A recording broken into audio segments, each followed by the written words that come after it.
Halo, jumpa lagi dengan Toko Obat Cina. Di video kali ini kita akan membahas tentang hipotensi. Definisi hipotensi, jadi ini kondisi ketika tekanan darah berada di bawah normal, di bawah 90/60 mm Hg. Umumnya tidak berbahaya, ya, dapat menimpa siapa saja, ya. Nah, menyebabkan pusing, lemas, ngantukan, ya. Nah, tekanan darah yang normal itu kan harusnya 120/80 mm Hg. Ya, sistol yang atas 120, diastolik yang bawahnya 80. Nah, hipotensi bisa menimpa dewasa dan anak-anak. Nah, penyebab hipotensi kehamilan.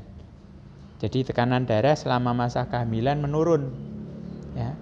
Kemudian konsumsi obat tertentu, ya beberapa obat dapat menurunkan tekanan darah, ya salah satunya furosemid yang untuk melancarkan kencing. Terus ketidakseimbangan hormon. Nah, orang yang menderita diabetes dan penyakit tiroid itu menyebabkan penurunan hormon dan tekanan darahnya. Dehidrasi. Nah, karena pada saat dehidrasi, volume darah itu juga ikut berkurang, sehingga tekanan darah ikut menurun. Nah, infeksi. Jadi sepsis, ya, komplikasi akibat infeksi. Pada saat infeksi ini sudah masuk ke aliran darah, itu juga bisa menyebabkan hipotensi. Penyakit jantung, syok kardiogenik. Jadi kondisi saat jantung rusak sehingga tidak mampu untuk memompa darah ke organ vital yang lain. Ya, otomatis tekanan darah menurun, ya. Kemudian kekurangan nutrisi, ya, kekurangan vitamin B12 dan asam folat itu juga menyebabkan anemia dan hipotensi. Kemudian terjadinya pendarahan, ya, kehilangan darah dalam jumlah besar.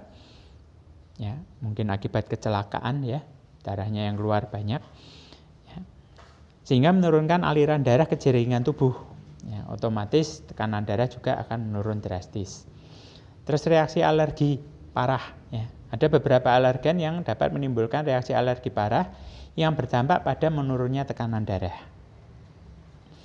Nah, penyebab lain hipotensi ortostatik, ya, atau postural. Nah, ini terjadi ketika mengubah posisi dari duduk atau berbaring, ya, ke kondisi berdiri, dan itu dilakukan terlalu cepat, ya. Jadi mungkin Anda pernah alami, ya, habis tidur langsung bangun, ya, langsung jalan, tiba-tiba berkunang-kunang. Nah, itu tensinya rendah, ya. Kalau nggak hati-hati bisa jatuh itu, ya. Nah, kemudian neural mediated hypotension atau NMH. Nah, ini terjadi pada saat seorang berdiri terlalu lama sehingga darah numpuk di bagian tungkai. Nah, sebagian penderita hipotensi yang NMH ini adalah anak-anak, ya. Gejala hipotensi: pusing, mual, muntah, lemas, pandangan buram, konsentrasi berkurang, tubuh terasa tidak stabil, bisa sampai pingsan, ya, dan sesak nafas. Komplikasi hipotensi: pusing dan lemas yang disebabkan hipotensi berisiko menimbulkan cedera pada penderita akibat terjatuh. Nah, ini yang harus diwaspadai. Kalau hanya hipotensi sesaat, Anda ngerasa berkunang-kunang kayak mau pingsan, segera duduk atau berbaring. Nah, pastikan tidak duduk di tangga, ya.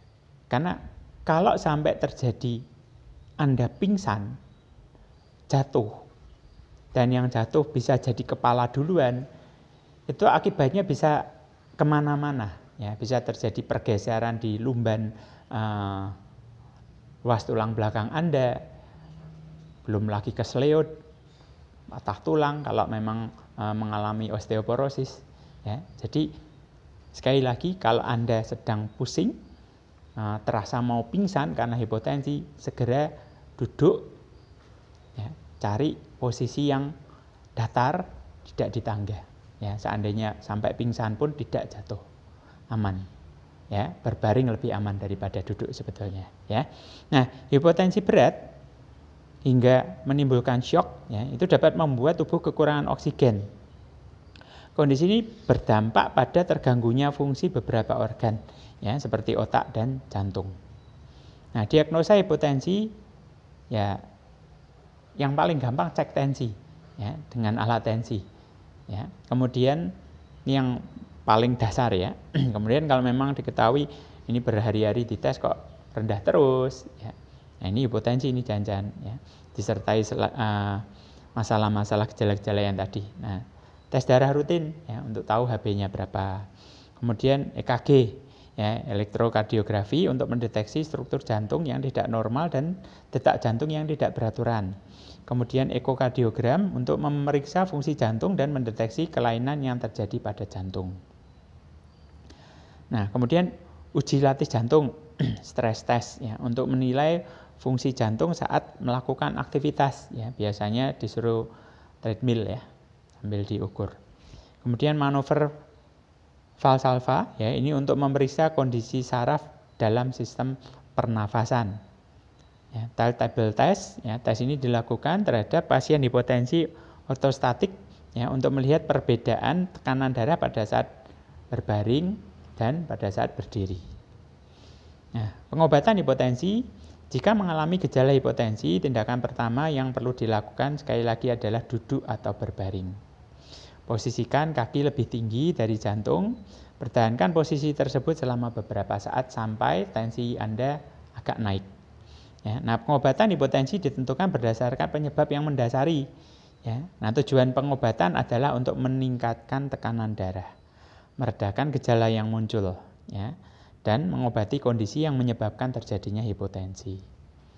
Nah, pencegahan hipotensi, hindari minuman berkafein pada malam hari, batasi konsumsi alkohol, berdiri secara perlahan dari posisi duduk atau berbaring, jangan cepat-cepat langsung ya, bangun tidur langsung naik tangga atau langsung beraktivitas.